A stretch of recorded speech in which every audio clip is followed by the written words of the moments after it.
Piggly Wiggly. It's a pick and save. Live from Pick and Save. Live from Pick and Save. Store number 4. Hashtag not sponsored. It's not sponsored. We are in no way affiliated with Pick and Save. I am literally affiliated with Pick and Save. This stream is not affiliated with Pick and Save. This stream is happening at Pick and Save, but not with permission. That's even worse. What are they going to do? Fucking fire me? Nobody in the stream go and ask my boss to fire me. That was a joke. This is already a train wreck. Bravo. It's over. Stream over.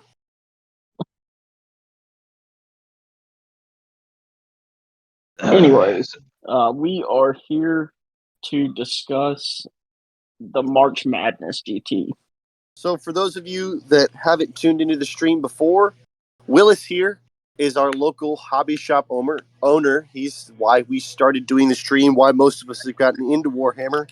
And he has been hosting events for a long time. So we recently, over this past weekend, hosted one of the large grand tournaments that you see in all these fancy articles and everything like that. Had people from all over the United States come in and play some WarHammer.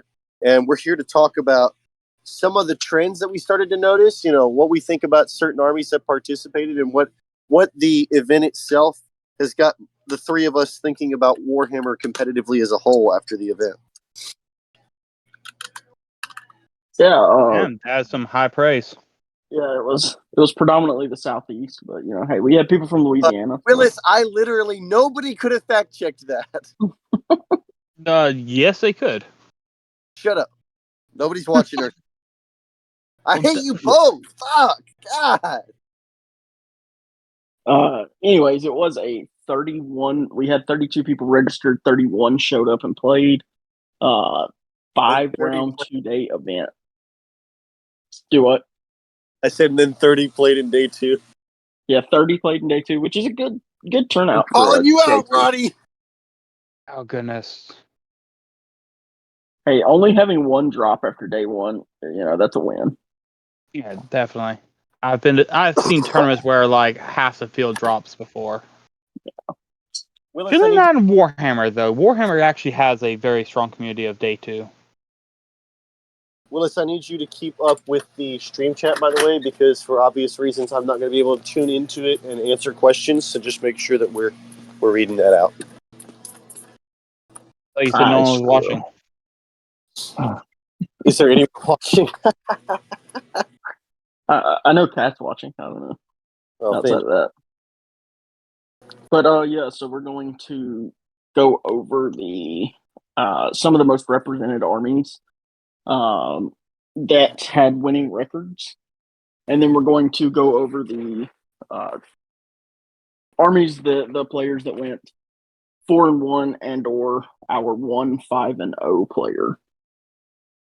So we will kick it off. Y'all knew it was coming. One of the most represented armies was the Golden Boys of the Empire, the Adeptus Custodes.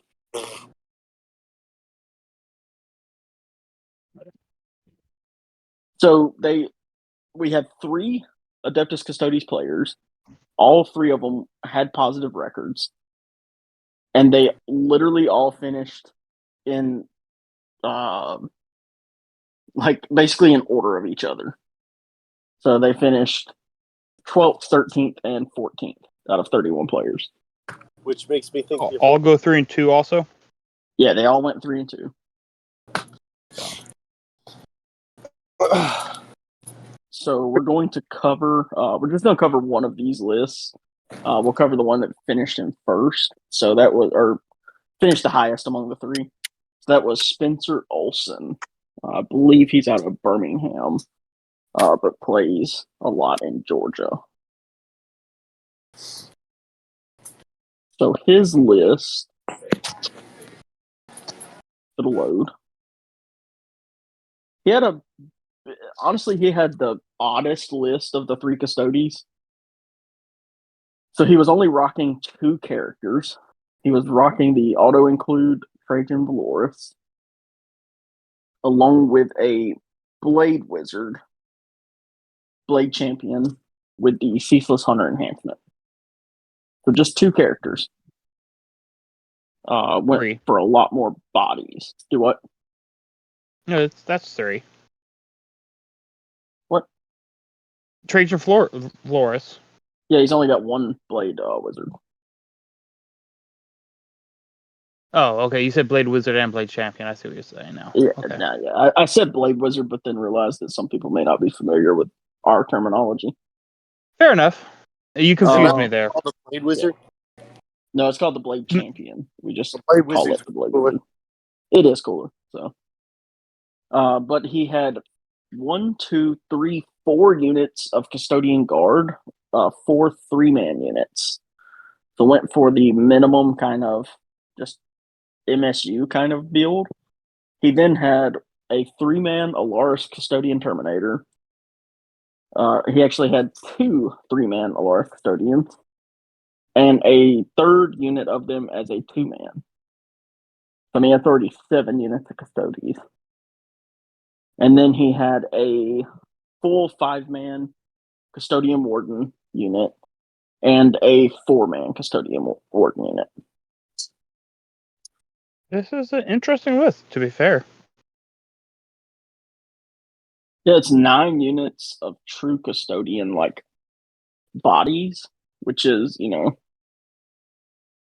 different. Normally you see people go for the big bricks. I think both of the other lists were literally just 4 or 5 bricks of bodies and characters to lead them, and then sprinkle in some sisters. Yeah, so I can see one problem I have with this list is there's not going to be a ton of punch into it. I agree. That's my first take too. Obviously, the Warden units led by the characters will be fine, but the rest of it, like, what are... I don't know what a 3-man Custodian Guard's really doing anything. It would be a fine skirmish unit, but I would rather see a 1 3-man and then take the other 2 and make it a 5-man and put a character in it. Yeah, I agree with that. 100%. It's also interesting that he isn't running sisters to hold his backfill objective. That was one thing that I know, that I think he was the only one that didn't have any. All right, so I would also probably split some of the other custodians, downgrade to a sister unit to help fill in a character. Yeah, so I think what he was doing, like watching a couple of his games, he was leaving one of those 2-man Terminator units on his home. I would assume as much. Well, he would almost immediately sticky it, and then as the game progressed, those Terminators have that redeploy once per game. So then he would just throw them into the fight once, it started actually getting going. Woo! That's an interesting tactic. Yeah. Terminator's in the house. The cream. I don't think this is the list I would go for. I think I would go for something closer to Chris Cunningham's list. But, I mean, he went 3-2 with it and was the top-ranked Custody player, so. The legendary Chris Cunningham.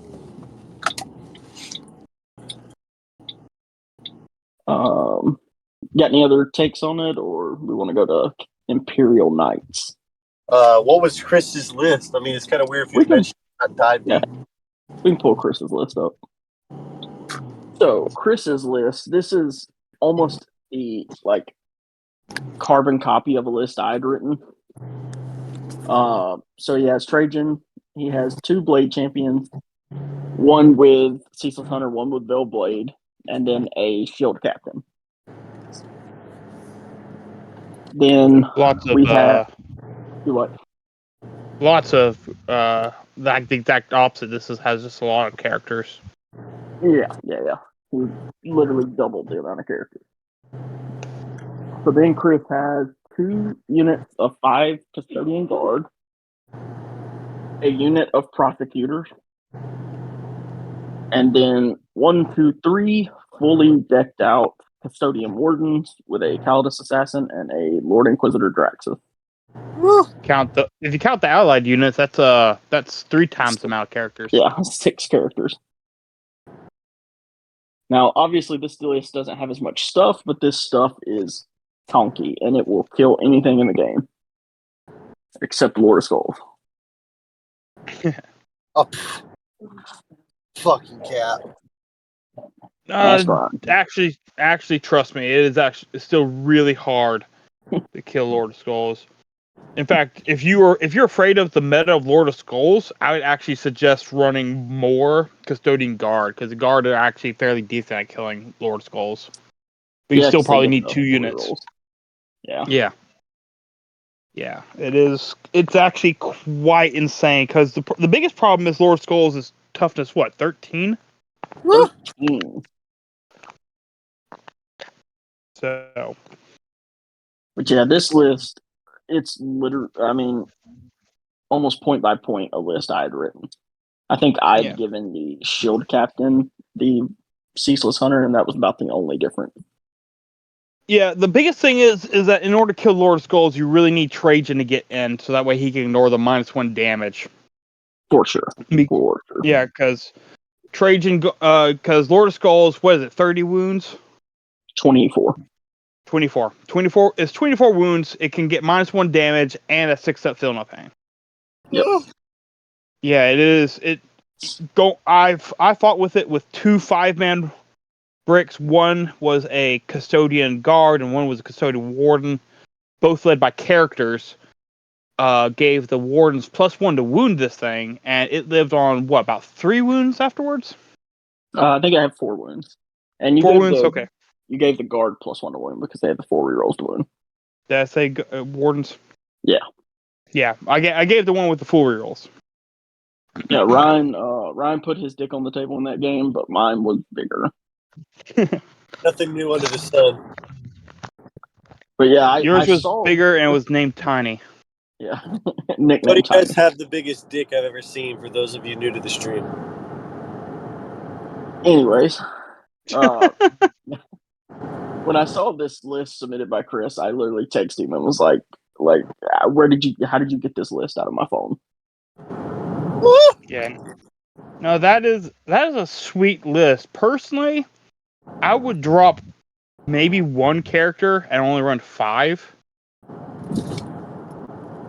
But that is hard to decide which ones to drop.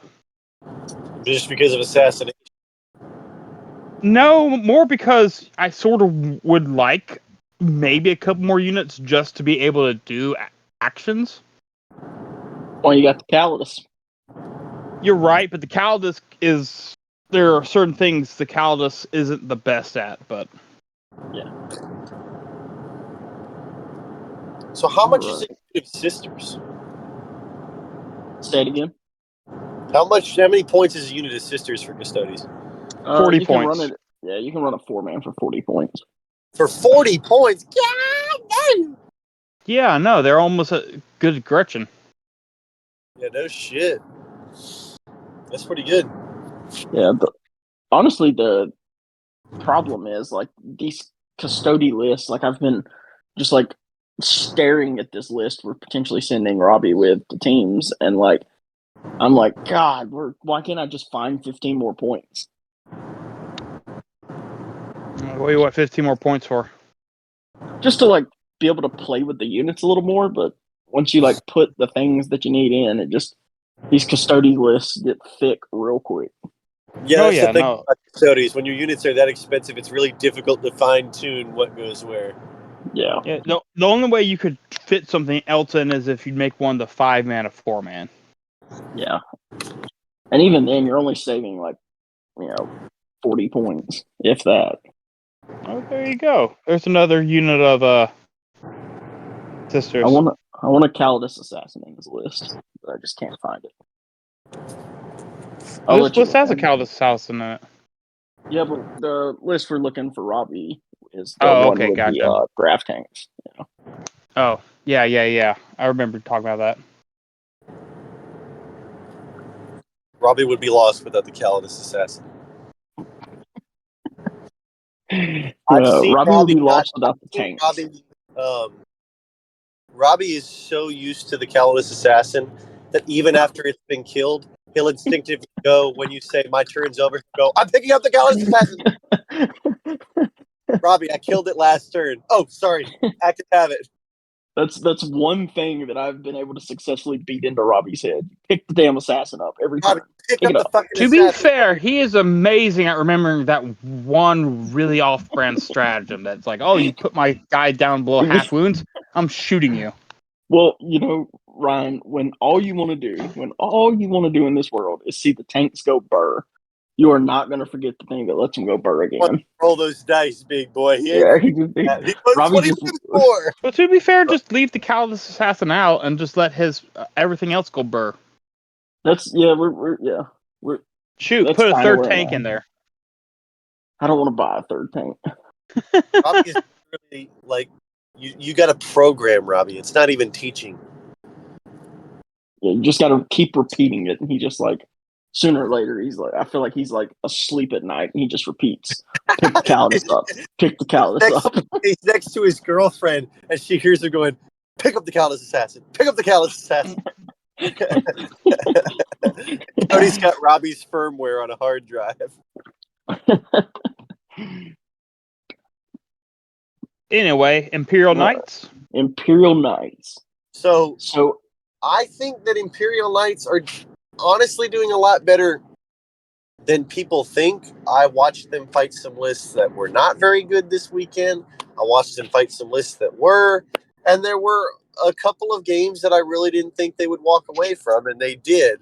With particularly, I don't have to tell everybody that the Lancer just works. The Lancer is still the best thing you can take in Knights. It's going to continue to be the best thing you take in Knights. It's difficult to build a list without a Lancer in it. I think the only thing that could argue with the Lancer is Canis Rex, but Lancer's probably just better because he has a 4th emblem. Right. To be fair, I actually think that running one Lancer, one Rex is the way to go. I agree with that. That myself. I agree with that. But unfortunately, our top Knights player did run 2 Lancers. So, well, maybe if he ran the other way, he would have gotten one more win. Right, you tell him that though. Oh, come on! He's beating Seth Piper. Get out of here.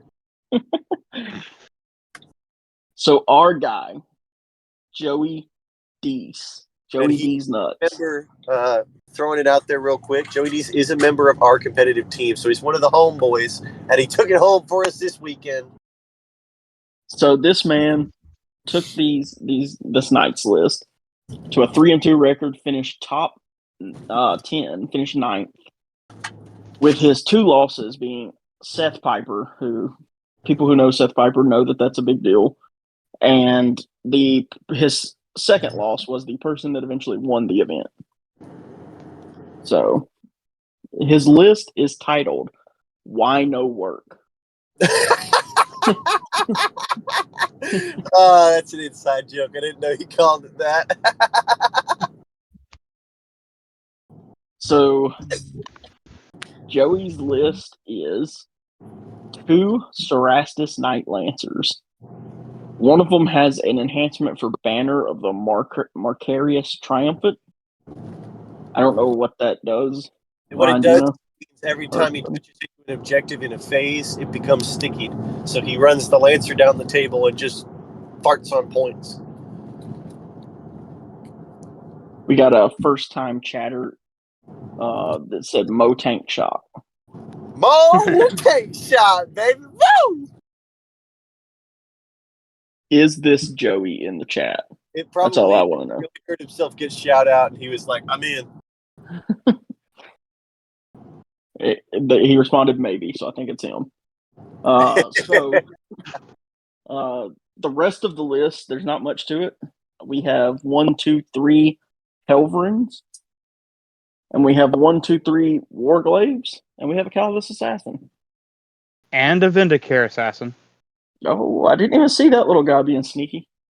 So, and that was one of the things that, Joey came up to me halfway through the tournament, and one of the reasons that he was doing well, he said, "I've been making some dirtbag moves." I think he's what he said. And I said, "What are you talking about?" He said, "This little guy here with the sniper rifle is what I've been doing to get honored."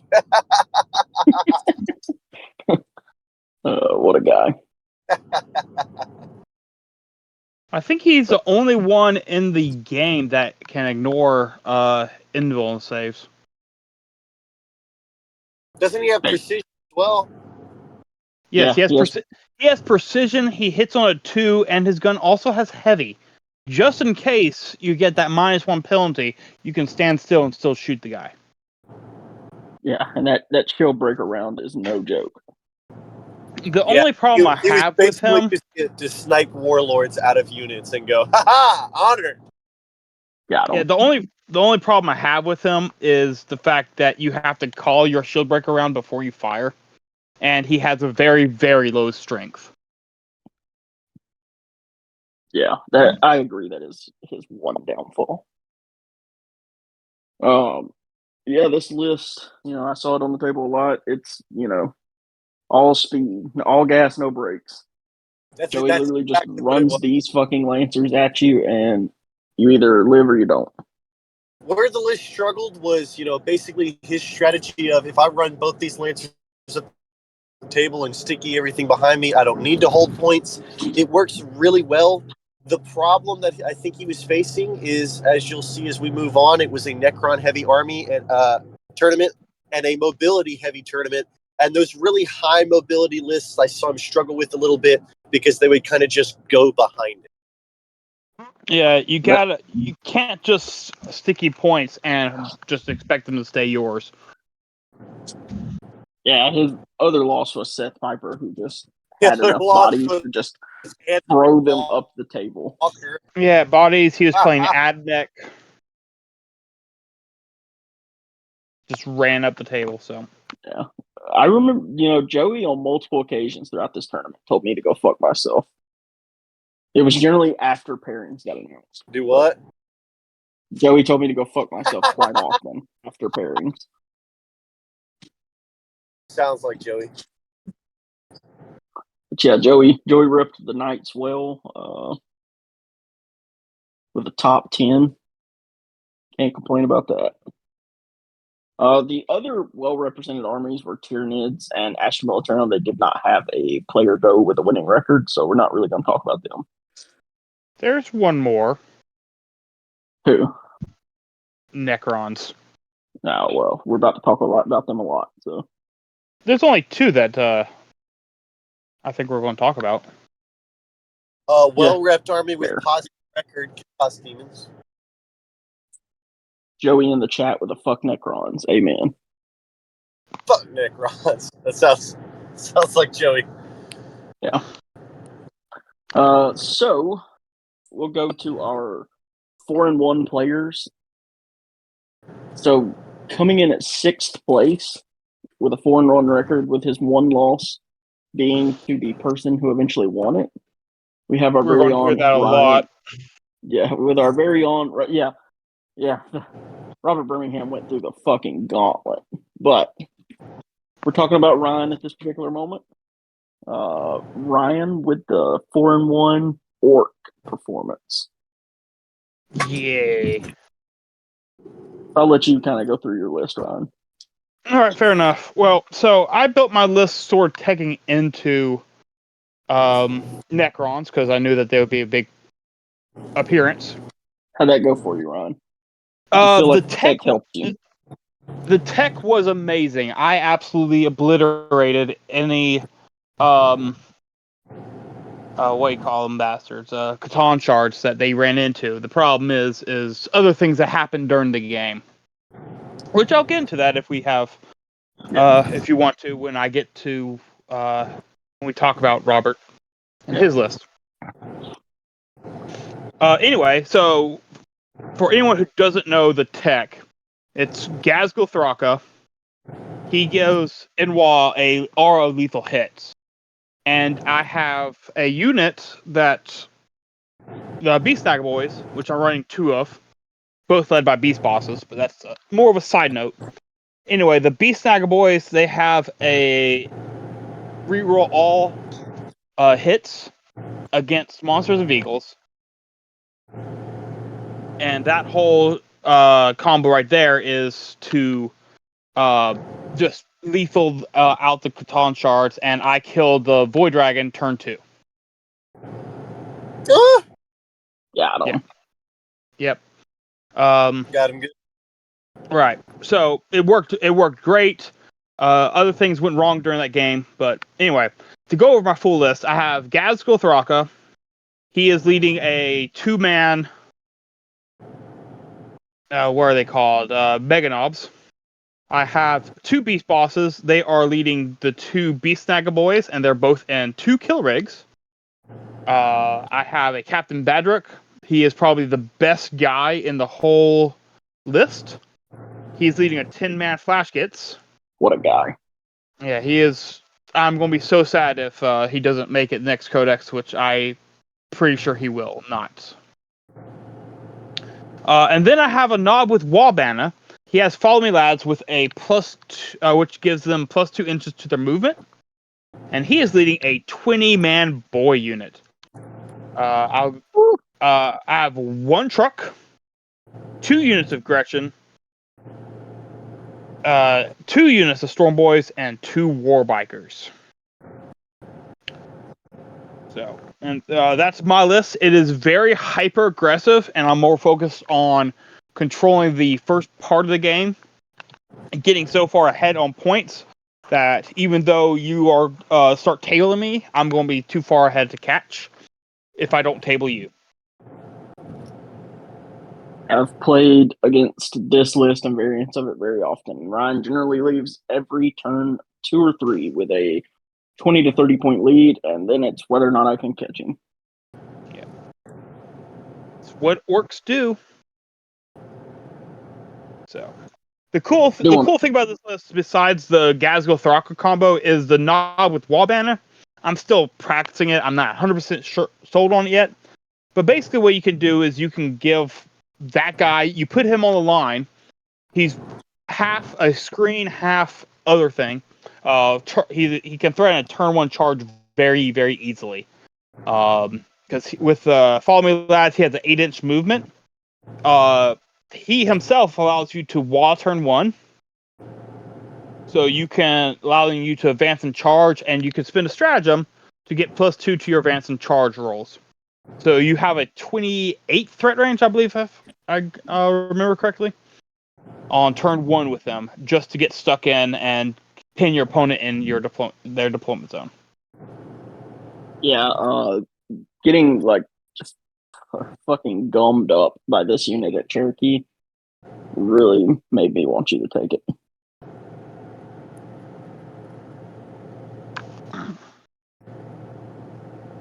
Ryan's list was called Crumpin' Time, for those of you curious. So what you played? What'd you play round 1? Round 1, I played Tony, which was Astra Militarum, and it was actually one of my harder matches because of a certain thing that Astra Militarum does very, very well and orcs suffer into. And that's called indirect fire. We also played on a map that is somewhat not great for me, which is the, let's see, do you remember what the mission was called? It was. I know it's the one where you score primary twice on the last round. Yeah, it was it Battleground? Is that it? Sounds about right. Anyway, the biggest score double. Yeah, the biggest problem is that since my list is so front heavy, I don't get to make the gap as big as I would like in the early rounds because I'm limited to 10 primary on early games. And then at the late games when my units are kind of depleted, you could score up to 25 primary. So I would get like, let's see, that game. I can pull up the battle table right quick. On that mission, round 5 itself is basically the equivalent of rounds 2 through 4. Because you can get 30 points rounds 2 through 4, you can get 25 turn 5. So It's mission J, priority targets, and yeah, I won by it was 86 to 77 because that that turn 5 swing hurts bad. it does because that turn 5 swing my opponent on turn 2, 3, and 4 he scored 5 points of primary. On turn 5 he scored 25 points of primary. He scored more primary on the very last turn than he did the rest of the game, which is a huge swing. We actually end up tying in primary overall because I scored 10, 10, 5, 15.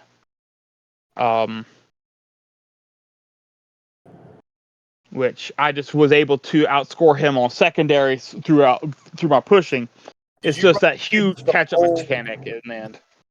Did you run fix the whole tournament? I ran tactical the whole tournament. Okay. I didn't build this list. I could take fix if my opponent gave up anything that I thought was worth taking. I could easily swap to doing a fixed, doing cleanse or deploy.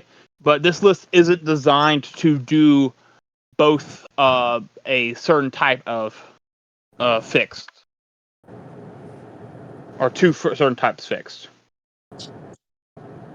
Yeah. Okay, I got you. I know that you've played Orcs Against Me with a list designed to score fixed, and it is a cold day in hell.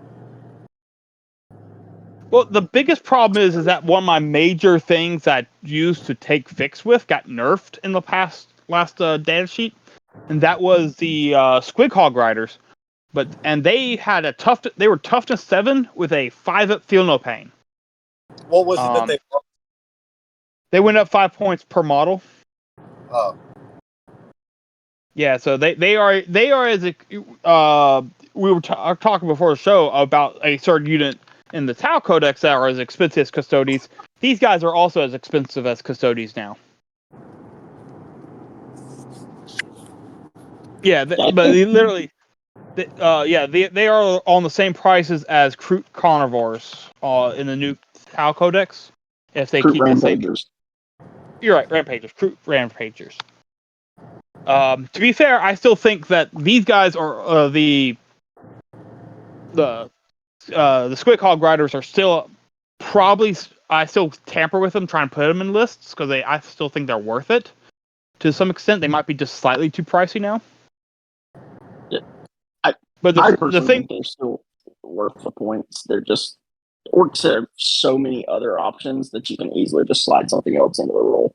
You're right. I've been taking War Bikers in their place now, which they die a whole lot easier, but they are also 55 points cheaper. Yeah. So right now, but good lord, I hate the War Biker kit. It is awful.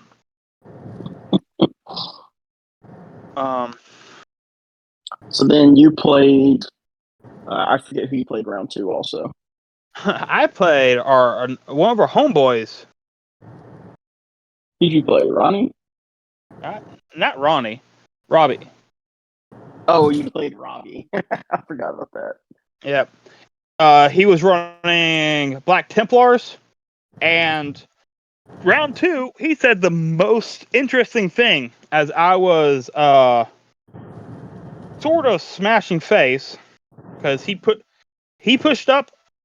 I pushed up a little bit. He pushed up to try to counter me, and then I wad and charged. And then he fell in love with orcs because they're just so crazy. It was actually not too terribly a bad game. It was 90-70. So That's a solid game on both ends. yeah, we scored the same amount of primary, both back secondary. We scored the same amount of secondary. I just was all over the board scoring primary. This was scorched earth. So, the fact that it's somewhat hard to deny a lot of primary here, I was just able to have so many bodies on the board on the 3 center objectives that it just clogged the board down where he couldn't score primary. And I want to say we had about the same amount of units left on the board after the game.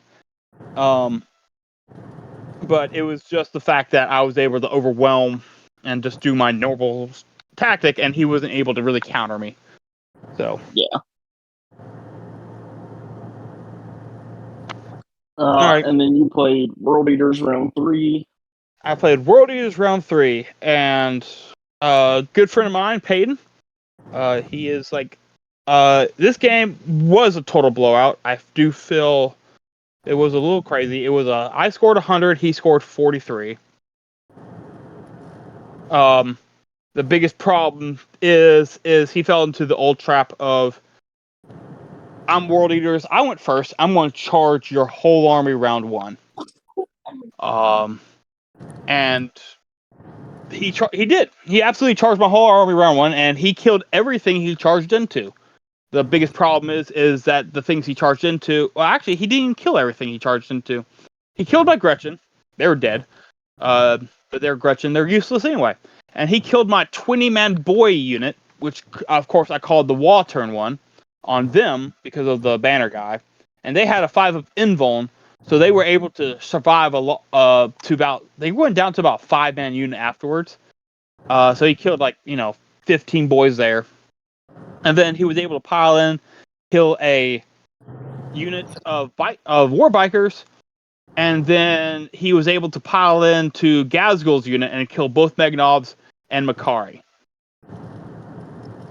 Now, if you do the amount of points that he killed, it sounds like he killed a good bit. But the problem is the points, he killed 70 points worth of bikers, 40 points worth of Gretchen, 60 points worth of knobs. You can Makari, I guess you might as well count him as 70 points for him, and about 130 points, let's say. So he killed about 500 points on charge 1. The problem is afterwards I then charged back, and I killed Angron, the Lord on Juggernaut. I killed a Exalted 8-bound and 2 normal 8-bound units. Yeah, you and a cultist unit. I forgot about them. Yeah, so you effectively killed all of his killing power turn 1. Right. Although, to be fair, he did bring Angron back turn 2, and he jumped around the board killing all my stuff, and I was finally able to kill him round 5 or so. 4 or 5. So, bringing Angron back is a huge deal, but the problem is that by the time Angron came back, all he could do was just hop around killing things and not really do much. Yeah, at the end of the day, Angron's generally only going to kill 1 unit a turn. So once you hit a point in the game, that just doesn't matter.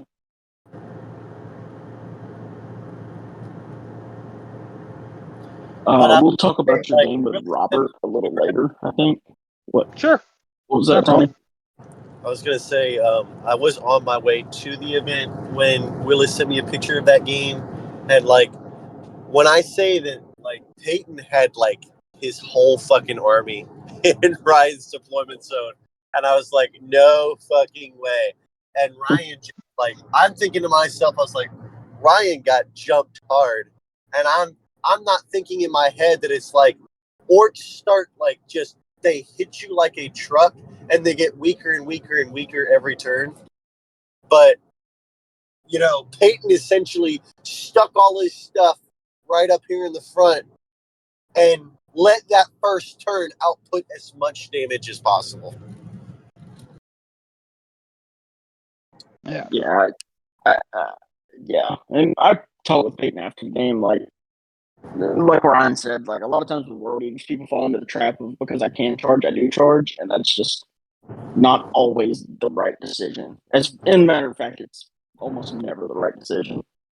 Unless it's later in the game. If it's fucking Tau, go for it. But yeah, even then, I don't know. I'm more of a let's play a 5-turn game, not a 2-turn game.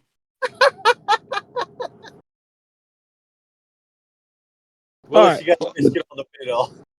Then you played Blood Angels round 5, where it I was played scraped out a Blood 1 point Angels. win. Yeah, it was a 1 point game. By all regards, I should have lost that game. Turn 1 went really badly for me. And then I resorted to all the sneaky tactics I could do to win this game. So basically what ended up happening, I won 71-70. I'm gonna pull up Um, Alistair's list while you're talking about this because it was such a yeah. weird list and it did It well. is surprisingly effective, and me playing him, he almost makes me want to play Blood Angels just because they have such cool units. Almost. Yeah, it was such an odd list, like with the 6 dreadnoughts. I was like, what is this? And then like, I see him It's like just so absolutely tanky. kicking the shit out of people. I'm like, oh, okay, yeah, all Why right. is he Iron Hands and painting them red? Yeah, Well, he was actually playing the Gladius. yeah, Oh, he he's was. playing Gladius. Yeah. Oh, no shit. Yep. Well, he's playing a whole bunch of jump pack units. His list was basically 2 10-man jump pack units, both led by a character, the Sanguinor, and then Wait, one. What's that? those weren't the Blood Angels units with the Power Fist. Those weren't the Death. What the fuck are they called? Death The Company. Black Death Company. He ran 2 Yeah. 10-man Death Company. Oh, okay, I got you. Yeah, all with Power Fists, all with the Infernal Guns. The Sanguinor, which he has a crazy rule I didn't know about until I played Dalstar. Which is really good, really, really good in the orcs. So What is I have a question about when did the Sanguinor come into the game? Turn 1. So I'm in this like TO chat with a lot of like big name, like the guy that runs Warzone's in it. Robert Demings is in it. A lot of those type of people. And in it yesterday, they were talking about something, and I just kind of was browsing through it. And one of the things they said was the Sanguinor cannot arrive turn 1. I didn't I didn't fully read it, but I was like, I wonder why that is. I need to find out what that like actual ruling is. Fair enough. I could see that the Sanguinor can't arrive turn 1 based on certain rulings. Yeah. Just because, which actually would have changed a huge amount in that game. Yeah. That's I thought about you telling me how he dropped in on your 20 man, and so I assumed it was turn 1. Yep. But So that would be. I would have to look up how that interacts because the Sanguinor doesn't specify anything like that, but it doesn't say it doesn't override. Now that I think of it, it doesn't override restrictions. So it guess it can't. I would have to see how the wording is and all that. yeah, I'll look more into it also. But yeah, Sanguinor is a hell of a model. It is. So Tony, are you familiar with what the Sanguinor does? No, I am not. All right, let me pull up his stats right quick because I want to read this off right quick.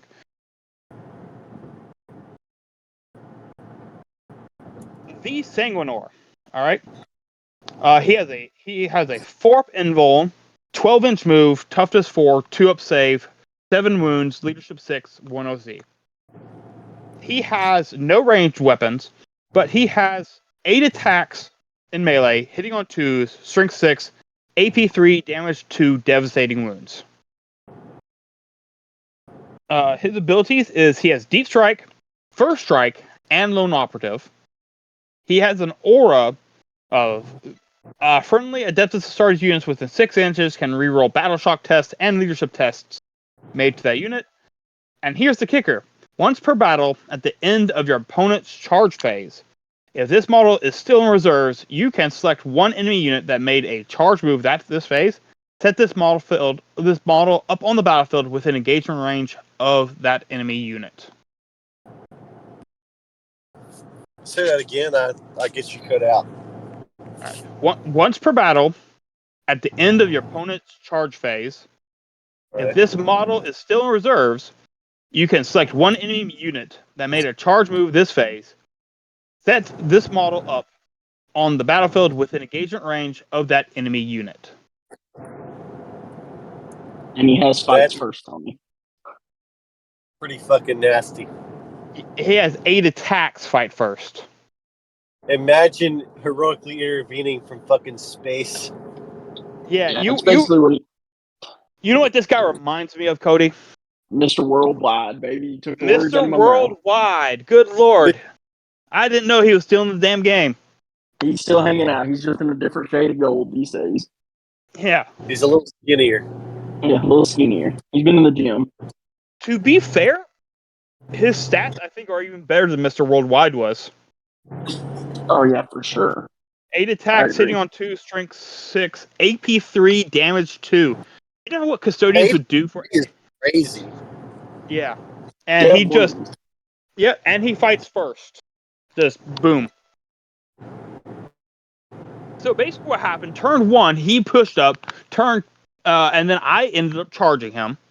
He then heroicked with his Death Company and the Sanguinor into my orc guys, and he was able to kill all of them besides the character,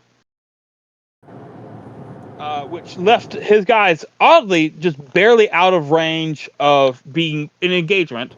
So then he was able to push the Sanguinor and his Death Company up into my face, and he draws Assassinate round 2 with my character right there in front of his Dreadnought.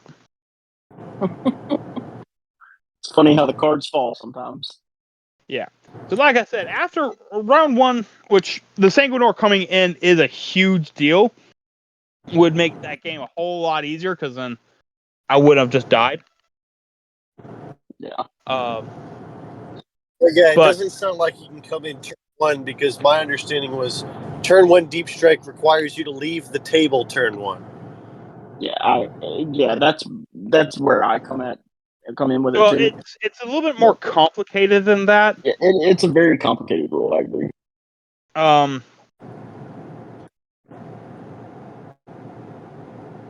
Definitely worth looking into. Right. I think the key thing it's not saying is it needs to have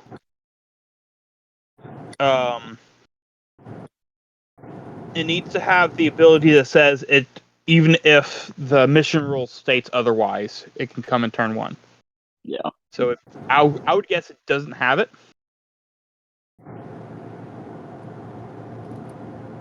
Things that come in out of turn 1 that can deep strike turn 1, they also have to have the ability that says they must be put on the battlefield during the next reinforcement step. If they don't have that clause, yeah, because some things that can get picked up off the table don't have that clause, so they can't ignore it also.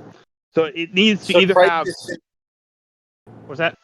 Crisis Retaliation can't do it because it just says they go back into reserves. It doesn't specify they reinforce next reinforcement phase. Right. Okay. Damn. Yeah, but it's interesting. Like, the Sanguinor should be able to, and it makes me think they just need to FAQ it, because like the Sanguinor from a WarHammer, like as a whole standpoint, it's, you know, very in character for him to be able to do that, but it sure isn't written like he can do that. Well, I mean, to be fair, it's in character for him to come in at the most dire hour also, which isn't round 1 before the fighting really began. A turn 1 Y is a very dire moment, my friend. That was just the scouting unit walling. The rest of the army hadn't wall yet. Fair enough. But yeah, the Sanguinor is a pretty cool unit. But Cody, anyway... Imagine that's the way the rules are written. You have the Sanguinor can only appear like in the most dire moment of the game, so you and your opponent are arguing about when that is. So anyway, the way I ended up beating him was I literally played I'm going to throw units onto objectives to steal it from my opponent, and then slowly just steal objectives over the course of the game. Just to deny him 5 No. points here, 5 points there, and then I was able to deep strike a unit of Storm Boys, and they did the one thing they never ever had ever done before. You know what that is, Cody? They kill a unit of scouts.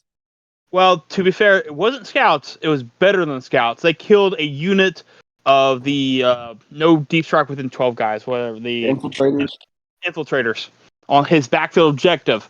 So the whole game, I had his backfield objective, deny him 5 points and scoring me 5 points, and then I just kept throwing Gretchen everywhere, taking it because it's like, oh my gosh, those Gretchen are 2 OC each. He ignored the Gretchen that were constantly stealing points from him, and kept killing my threats. And so I was able to narrowly get it out into a slight win for me. Yeah, it looked like a hell of a game. It was tough, especially after that turn 1. It was a powerful moment to witness that man win that game at the end, because you could tell the look on Ryan's face. He's like, man, that was a phenomenal game. And when he realized that he had won, it was a moment. I was struggling. I did everything I could, and it really pays off when you push past what you think is possible and you find out you can still win. So just, even though limits. Yeah, basically. just don't give up. Just always look to, where you can get if you still have ways of playing, you play to your outs, and until you have no more outs, don't quit playing. Reminds me of that cranberry commercial where the Asian guy's like, "You must never give up." What in the world are you talking about, Cody? That was funny. Yeah. Anyways, yeah. So Ryan with a 6th place showing, 4-1.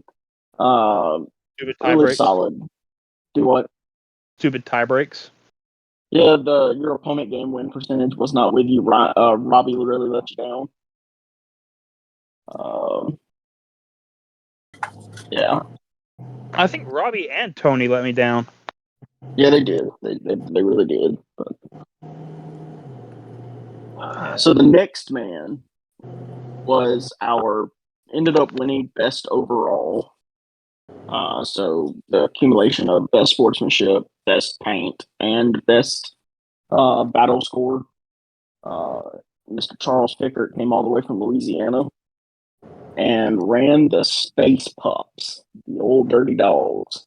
Was that the old bearded bloke? No. This was he was the really tall guy in a Hobby Goblins jersey. Oh yeah, with the unicorn socks. Yeah. Yeah, that was a good ass list. I'm sorry, dude. That was the most defining characteristic. Well, so evidently he lets his daughter pick his socks out for him for the tournament when he leaves. Oh, that's kind of cool, actually. That's cute. Yeah, so Mr. Pickert, he went 4-1, finished 5th place in the rankings. His one loss came in round 1, where he just had the misfortune of drawing Mr. Robert Birmingham himself. And Charles Pickert put up an 85-point loss. Scored 85 points and lost in round 1. So, I mean, a hell of a game. His list. So, his list was named Paw Patrol. He was running the Stormlance Task Force. I wonder if his daughter named that also. Yeah, that's a pretty good one. So started off with the characters. So Space Wolf lists, they are always playing with Grant. Like, there's just no way to build Space Wolf lists and not put characters in. So they're always very character heavy. So this man was running have such good characters. Their characters are dragged down by the units. No, except Thunderwolf. Yes. Thunderwolf. Right. But the rest of the units are garbage. That's fair. So starting it off, he had Harold Deathwolf, which is one of the named characters riding a Thunderwolf. He had a librarian in Phobos armor. He had Logan Grimnar on the Storm Rider, so he had Santa Claus on the sleigh. He had a Wolfguard battle leader on Thunderwolf, a second Wolfguard battle leader on Thunderwolf, a third Wolfguard battle leader on Thunderwolf, and then he had a Wolf Lord on Thunderwolf. He had one unit of Fenrisian wolves, which are just the basically crew hounds. He then had 2 units of infiltrators, so 2 12-inch no deep strike guys, and then 1, 2, 3 by 6 Thunderwolf cavalry. And after those guys, he had a unit of Vanguard veterans, 5-man with jump packs, 2 units of Wolfen, and he was running full 10-man Wolfens. So that was interesting. And then a Calidus assassin to round it out. So this man was running 1, 2, 3, 4, 5, 6, 7, 8. He was running 8 characters. Robbie, if you're out there, don't forget to pick up the assassin.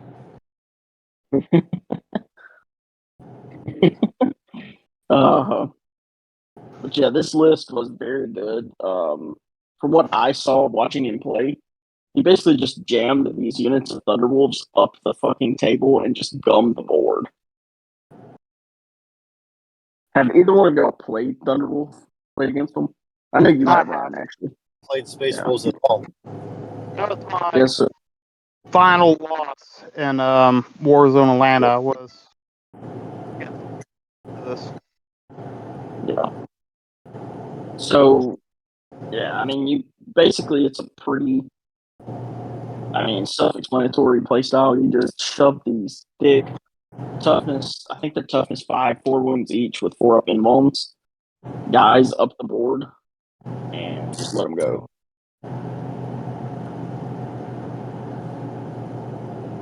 Yeah, it looks like a very fast, very deadly list. Yeah, I mean, it's army-wide, advance and charge, has access to lance, like, pretty solid.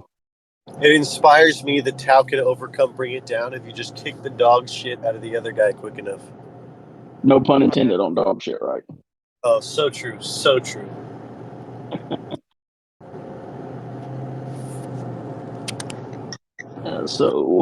Anybody else got any takes on that list? I thought that was Cal's plan anyway.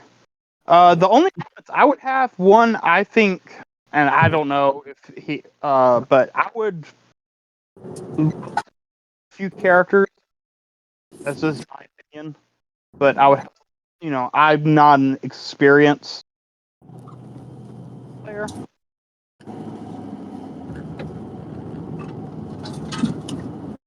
I don't know how much the librarian and Phobos armor is really needed, though. Yeah, I think he's just a nice little tech piece to, if you're playing something with indirect, you just slap him with some infiltrators and then you ain't got to worry about it. You're right, but there's like so much, you don't got to really worry about indirect stuff. Yeah, that's fair. But that's one thing I would say.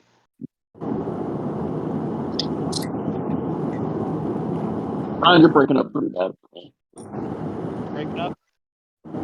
Yeah, you're between you and the road noise of Tony.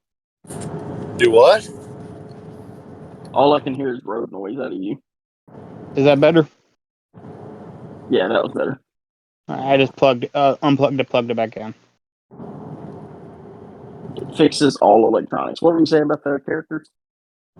Yeah, it's just the drop. I would just look at dropping that one librarian and possibly adding some more wolves and stuff like that to do objectives with. But yeah, I don't necessarily disagree with that.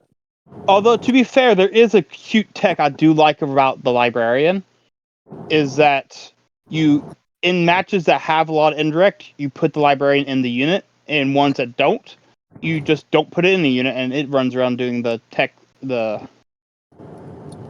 objectives. Yeah, and that's what I meant when I said that. Like, yeah, he's a relatively decent little, just 70-point character, just running around by himself if you don't need the protection from indirect. Right. Yeah, solid list and solid showing out of the Space Pups.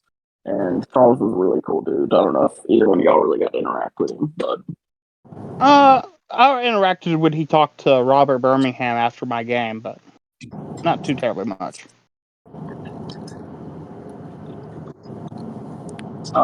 Next we have another local guy, Mr. Kenneth Webb, came in Hey, fourth my place boy. Yes. with the Chaos Demon. He went 4-1. He was the only. You said we were going to see this trend. So his one loss was not Robert Birmingham. His loss was the other person that made the final table, and Seth Oster. So good showing out of Mr. Webb. Was it Seth Foster? Yeah, it was. Yeah. So Kenneth went with the full-blown Monster Mash. His list was titled Assassinate Me, Big Boy. So he had Bellacore as the Warlord.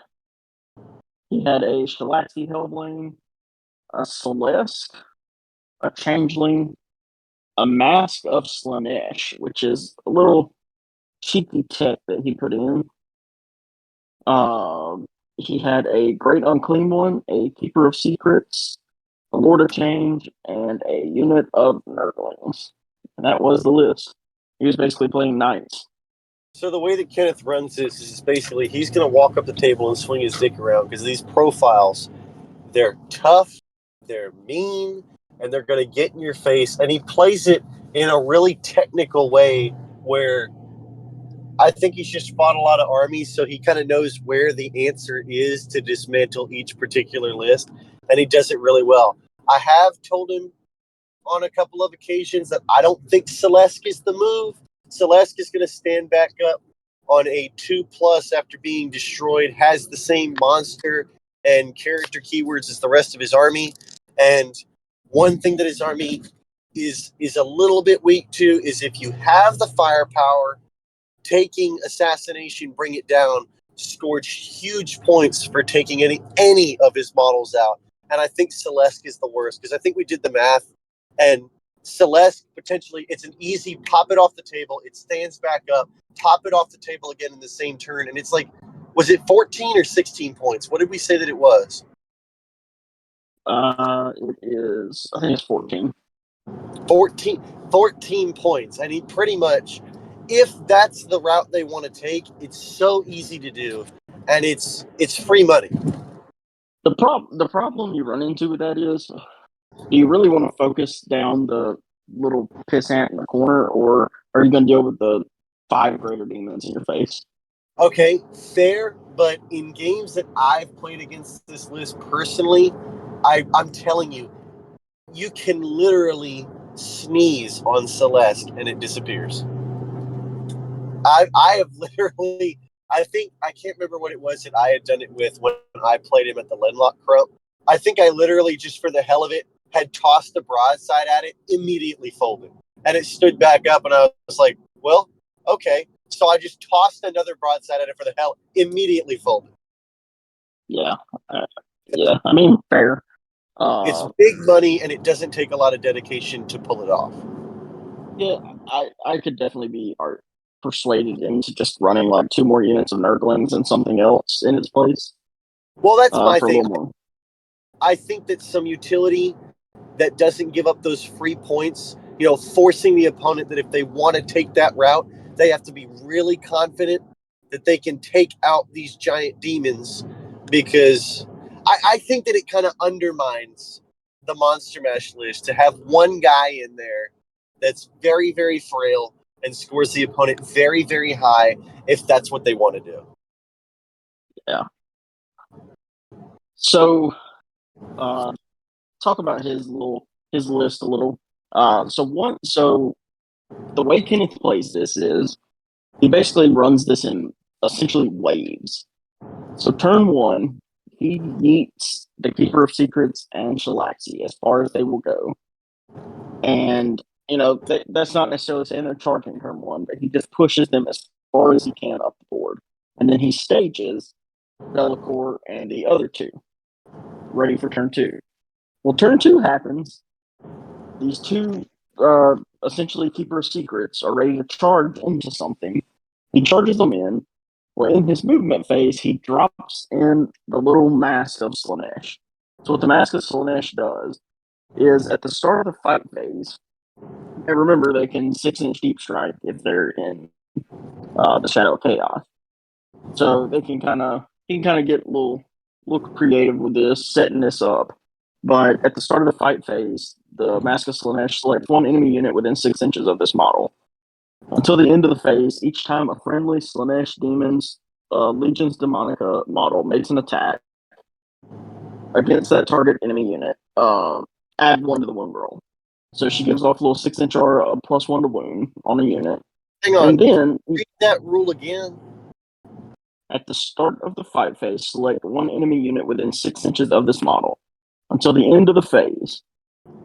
First bullet point is each time a friendly Slaanesh model makes a melee attack that targets that enemy unit, add 1 to the wound roll.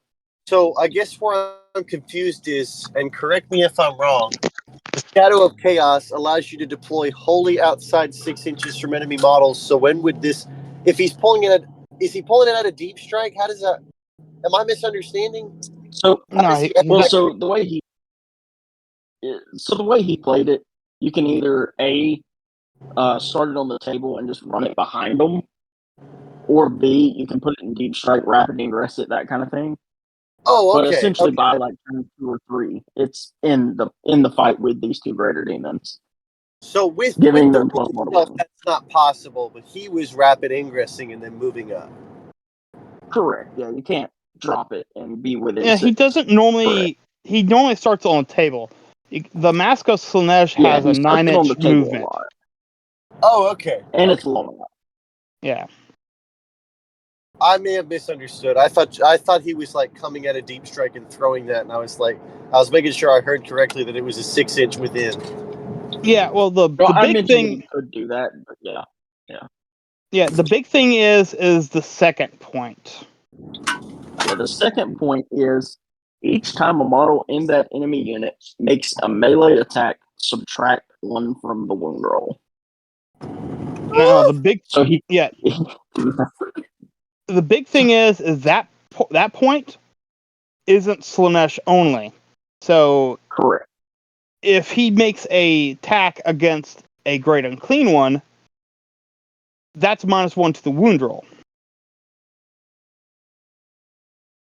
Into his big meaty 12 4 up. God damn. Yes, Yeah, exactly.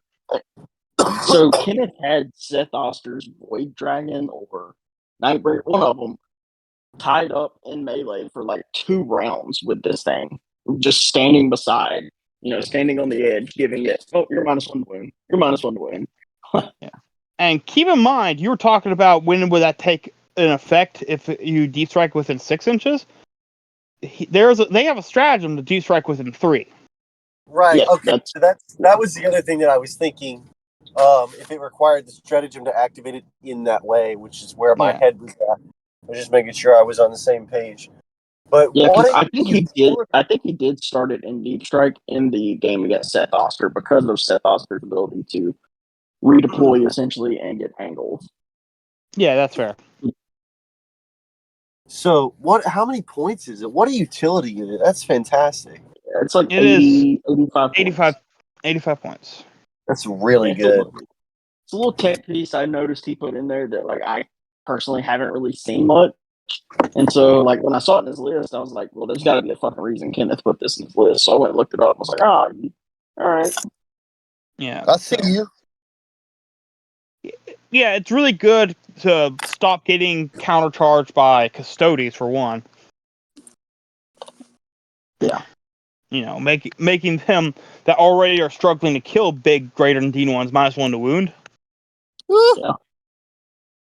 Yep. Very true. I'm in the So yeah, that's neighborhood. in this list. I mean, had a really good showing. I know he played. I'm trying to think of who he played. I know he played Spencer round 5. Obviously, he lost to Seth Oscar. He played Joey round 2. Oh, he played Joey round 1. He played Chris Cunningham round 2. Oh yeah, that's right. He played Necrons and Custodies. He played all 3 Custody players and Joey and Seth Oster as his 2 Necron games. He played Custodies and Necrons all weekend.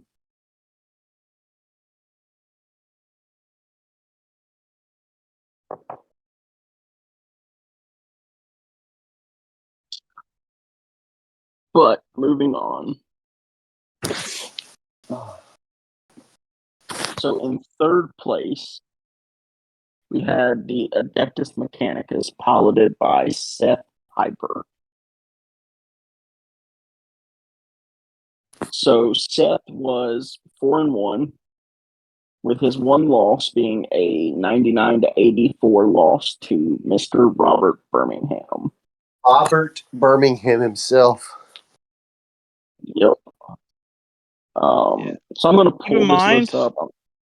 Kenneth was the only 4-1 that didn't lose to Robert.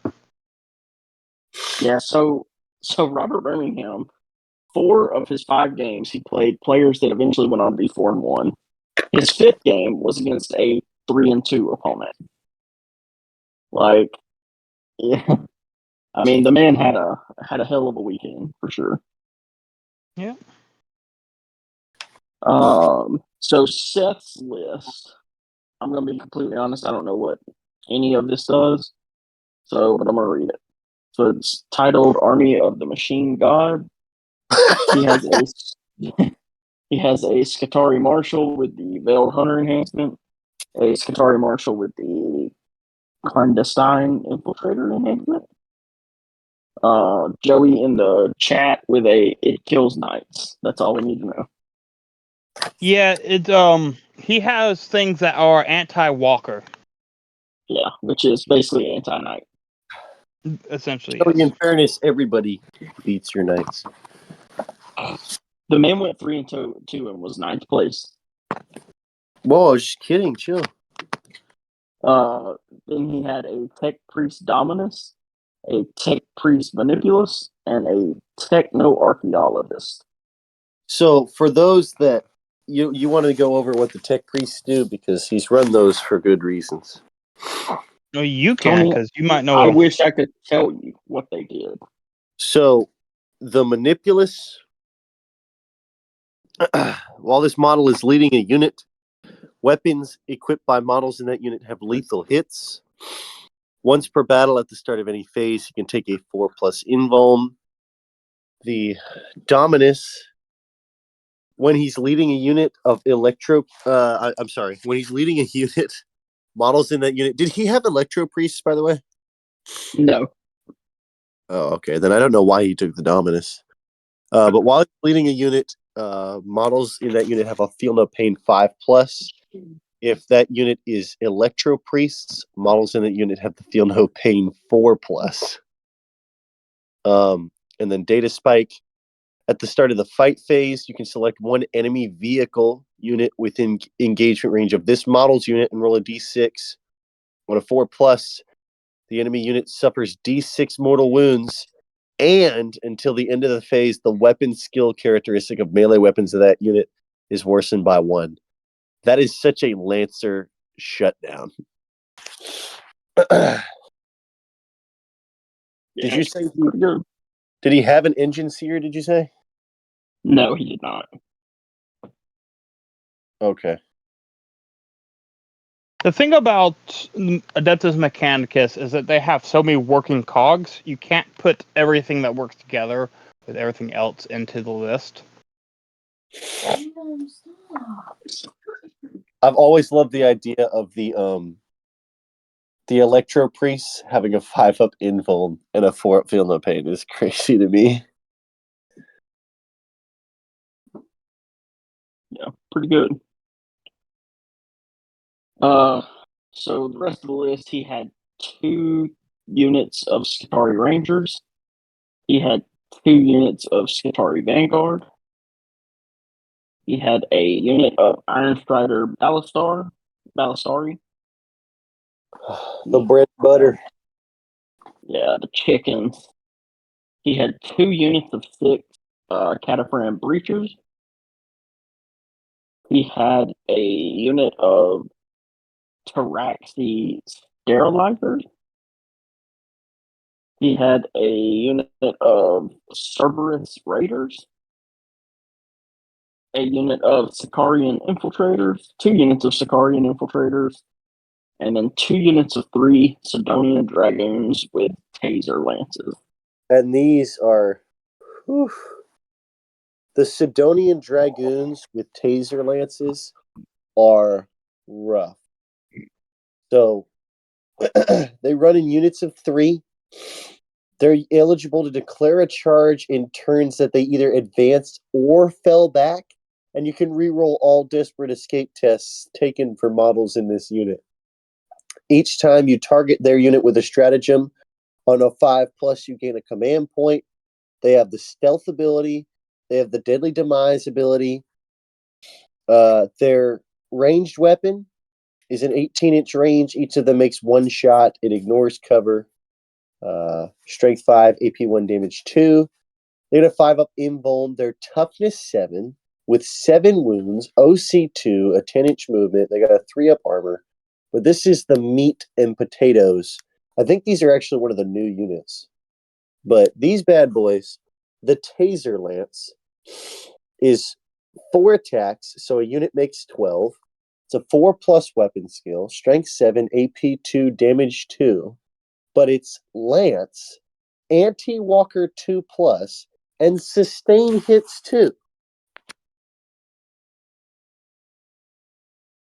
I have nightmares about sustain hit 2. I mean, it.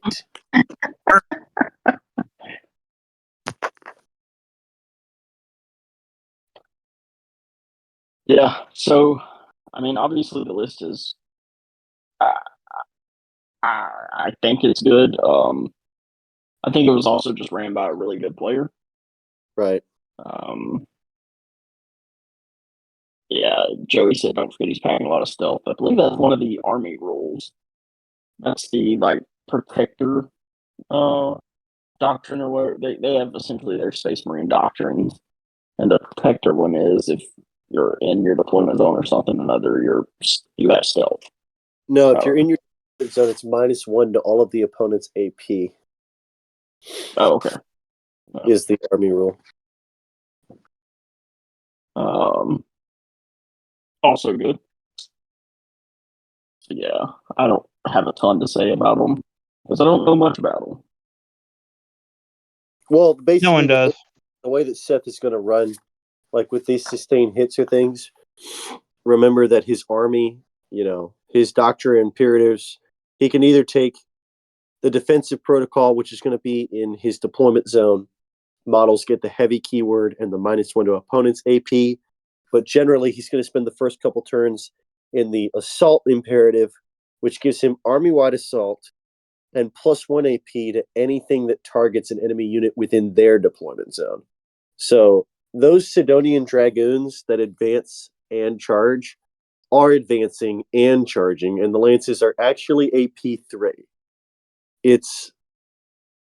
They're kind of like the main thing. I think you said he had 3 blocks of 3. Like, that's a ton of damage. I'm sorry.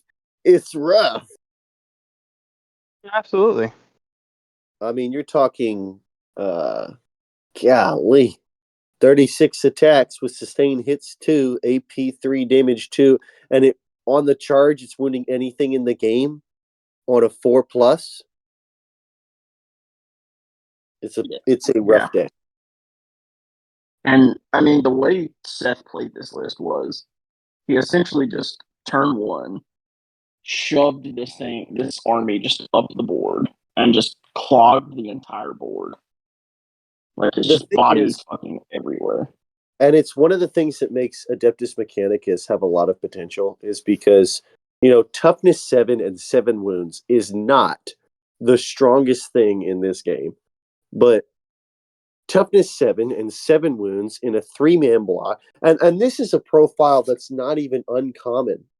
It's just everything in their codex is so middle of the road toughness that when you cover the entire table with these walkers with 7 and 7, and I mean everything is just difficult to remove from the table, and it creates this field of, you and I were talking about stuff like this the other day. It's one of those armies where no matter what you shoot at, it doesn't feel like the right thing to kill that turn.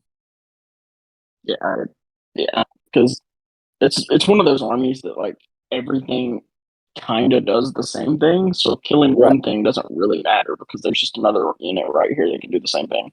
I mean, I don't think there's a unit in this book that doesn't have some kind of anti-keyword on it.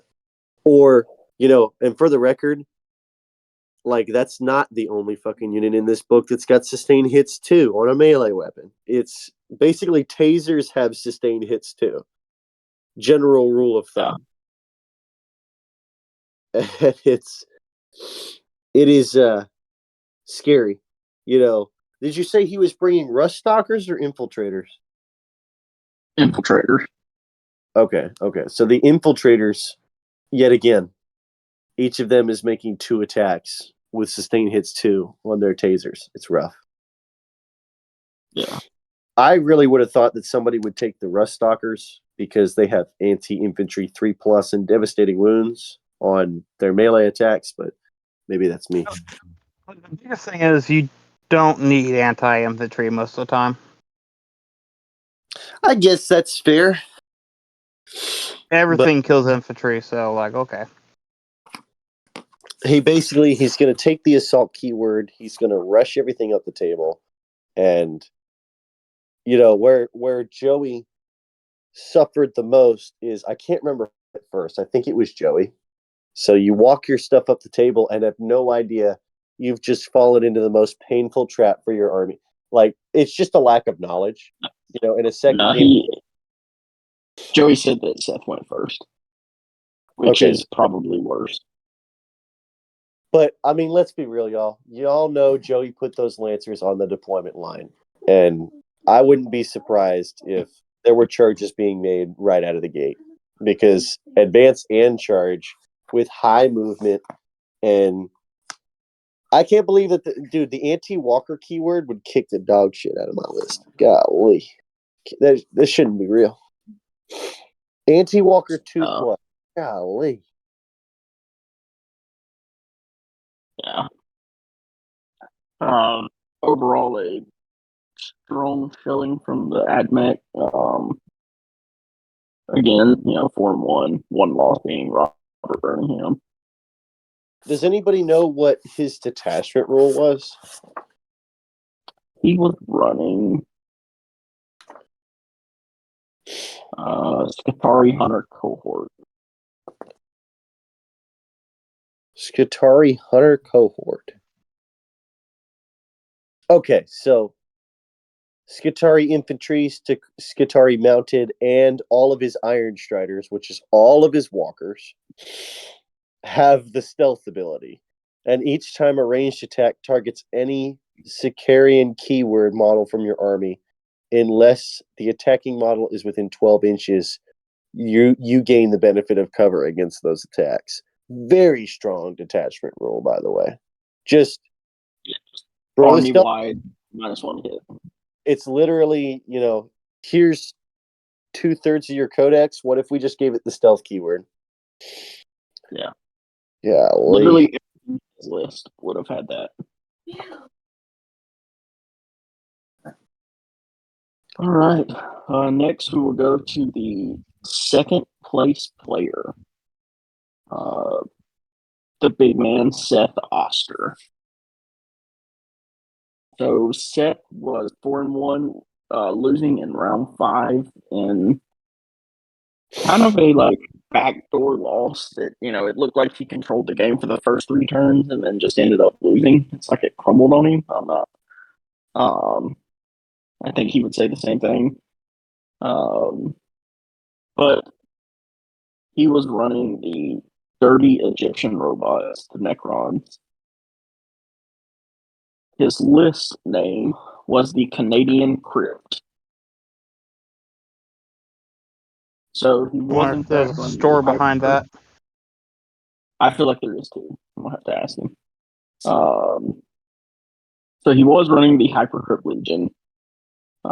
His characters, he was running 2 Chronomancers, a Catan Shard of the Nightbringer, Catan Shard of the Void Dragon, Hexmark Destroyer, a Locust Lord, and a Technomancer. He was running 2 units of Immortals. Then he was running a single 3-man unit of Scarabs, just a little mission play. A single, which he was I think the only Necron player not running 2 Perxorites. He was only running 1 6-man unit of Race, a Locust Heavy Destroyer unit of 3, and a Monolith.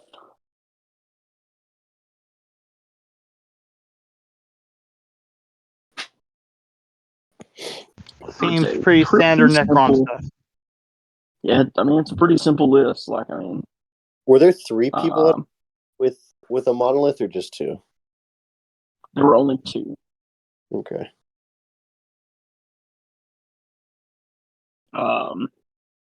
Yeah, so I mean, Seth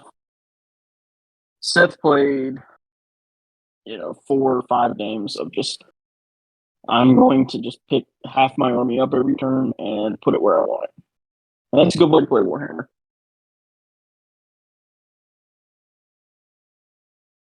Cody, we got to go over this AdMech Codex. Sorry to interrupt, but I'm reading while you're doing all this.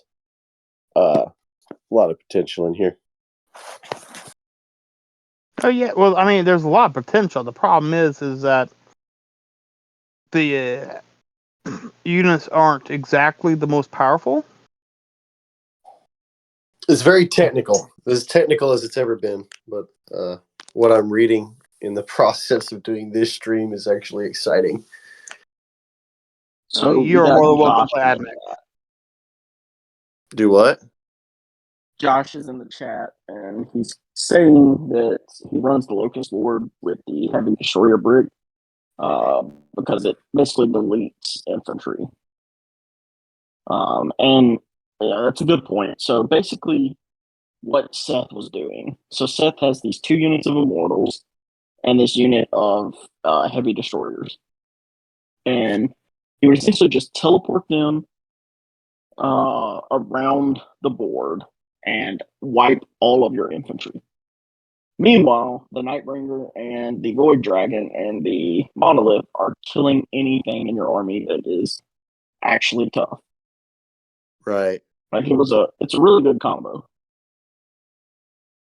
Yeah, the ability to teleport all around the board and get the exact line of sight you need to shoot is very powerful. Yeah, for sure. And I mean, I can't tell you how many times I saw. I think twice throughout the tournament, I just saw Seth draw capturing the outpost, and he just shit a unit of Immortals out and shot them at something, and then moved them onto the opponent's, home objective with 2 OC each because they move, shoot, move. And it's really strong due to the fact that they can 3-inch deep strike. 3-inch deep strike, shoot, and then move. Golly! Yeah, it's really strong. That's really strong. I never thought about doing that with the Immortals. That's so interesting, and it's definitely something to look out for. Yeah, it only costs you 1 CP. That's crazy. I thought it was 2 CP to 3-inch. Is it only 1? I think it's I think it's 2 for Tau, because Tau can deep strike better units. Yeah, Josh is in the chat saying 1 CP. Yeah. Because, fuck Tau. It also allows the monolith so much versatility because you think about playing a game of Warhammer, it's pretty easy to screen a monolith, but it's not easy to screen a monolith that can drop 3 inches. Yeah, no shit. I think it'd still be pretty easy to screen because it's such a big profile. The big thing about the monolith is the fact that it can. Oh, your stuff is in danger. It just warps the stuff right back to it. Well, yeah, and it's easy to screen a monolith for about 3 turns, and then as your things start dying, and then all of a sudden the monoliths. And I can't I would walk away from a table set of playing that, and come back 5 minutes later and be like, "Where's the monolith?" And then I would look, and it's in his opponent's deployment zone. It's just gone. Yeah, but turn 4 and 5, I don't know if you can screen much of anything at that point anymore. So, actually, Seth's a good person to ask about some people's screen game. Oh, the biggest problem is how do you screen 3-inch deep strike? You move on with you forget about it and play your game. Play the fucking game. Yeah, you either have to have those guys that can screen outside of 12. Yeah. But yeah, that's one infiltrators, problem I have. or you just don't worry about it.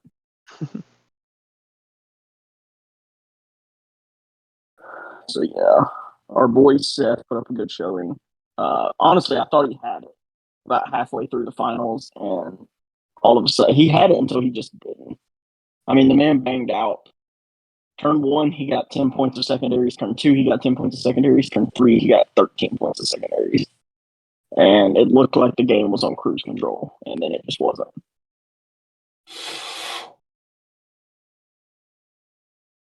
So that is going to bring us to the overall winner, Bobby Birmingham.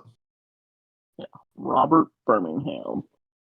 I mean, the man's numbers he put up speak for themselves. He beat 4 of the 5 4-1 players. His 5th win being against a person who ended up going 3-2. So the second highest opponent win percentage in the tournament was 66%, I believe. Robert Birmingham's opponent win percentage was a 76, just for reference. The man played he played stout competition all weekend and just found a way to win them all. His worst scoring game was a 93-point win against Ryan, in which Ryan only scored 27. I mean, 95, 95, 99, 93, 98. Jesus, what a weekend. Right, he took you for a ride, didn't he? Yeah, that was a little bit rough. Yeah, Lee. So I'm going to read his list, and then I'll let you kind of talk about y'all's game, Ryan. Sure. So he was running Canoptic Court. He was one of two of the 5 Necron players were running Canoptic Court. The other 3 were running Hypercrypt. So his list, Canoptic with Fast Boys was the name. He was running a Nightbringer, a Void Dragon, 2 Technomancers, and a Transcendent Catan, however you know it. So 3 Catan. Yeah, 3 Catans. He was also running 3 Canoptic Doomstalkers. So those bad boys are just so annoying because, you see them and you're like, oh, I'm going to shoot that. And then he's like, 1 CP. No, you're not. Yeah.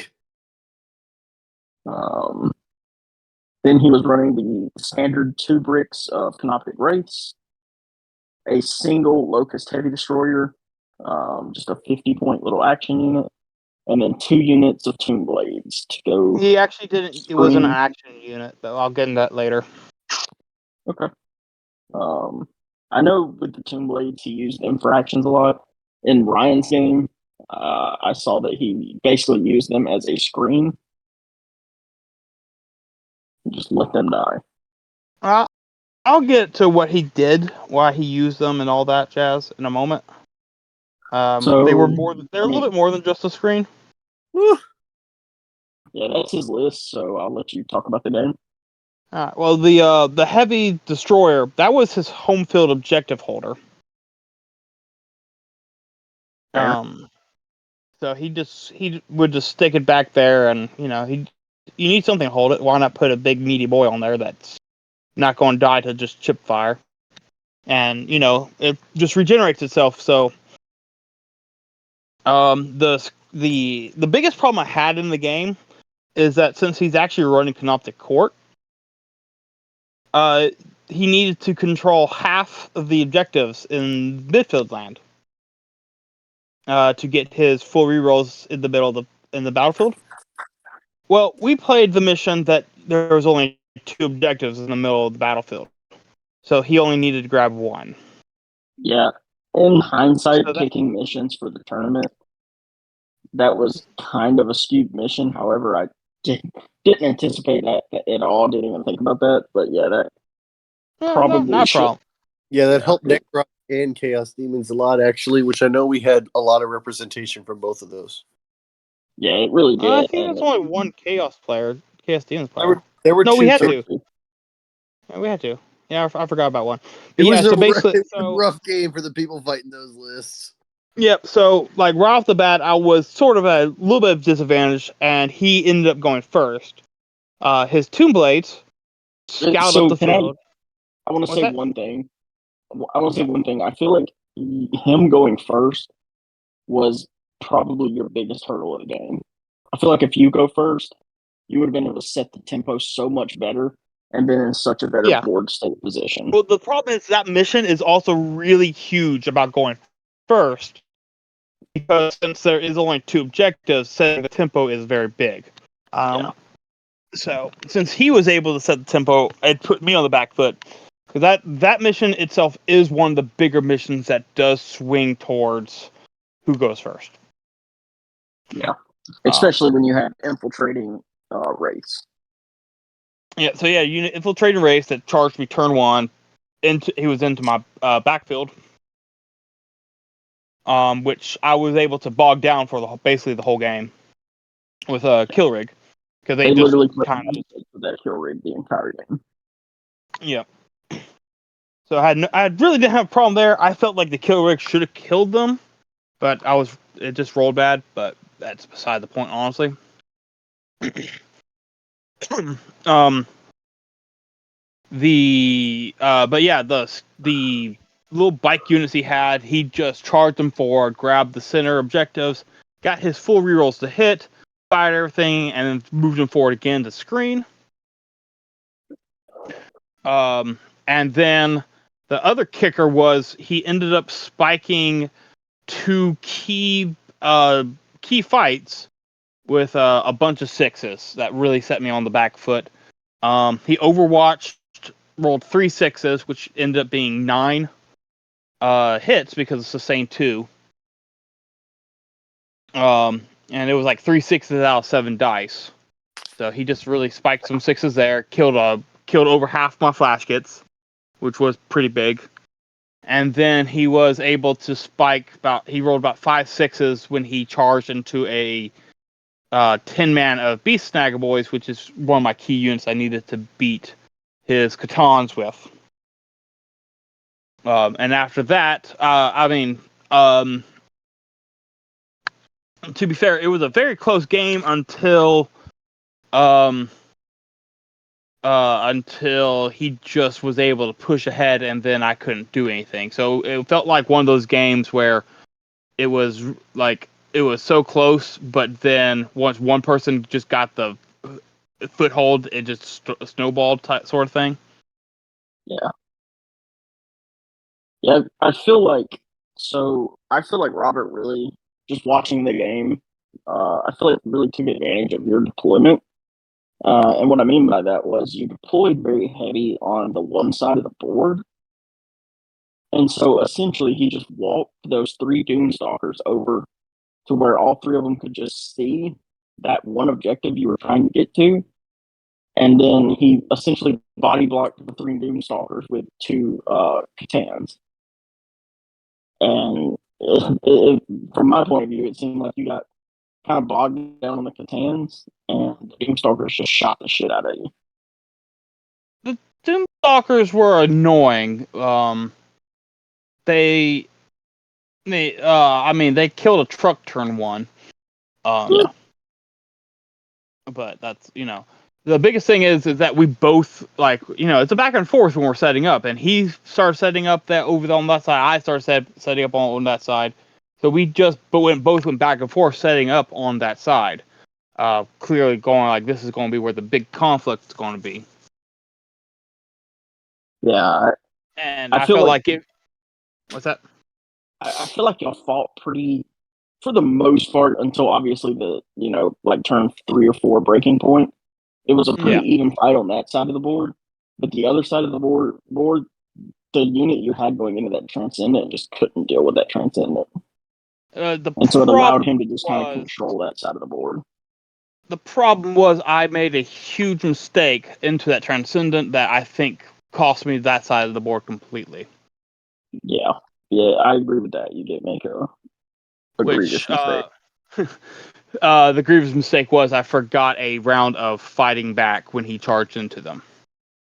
So, which, when I remembered to fight back, I did about 5 wounds, which, if I remember the first time, would have put that Catan almost dead, if not dead. So it would have been very close. And when I saw you make the mistake, for those of you who maybe aren't familiar with tournament etiquette, as the TO, it was not my place to tell Ryan he forgot to fight there. Because in my head I'm sitting there like screaming at Ryan, "Fucking fight over here! Fucking fight over here!" And then they move on, and it just kind of was what it was. Because it's not on Robert to then be like, let's go ahead and roll that back. Like, that's a mistake you just kind of got to live with. It sucks. Could have texted him. Yeah, no.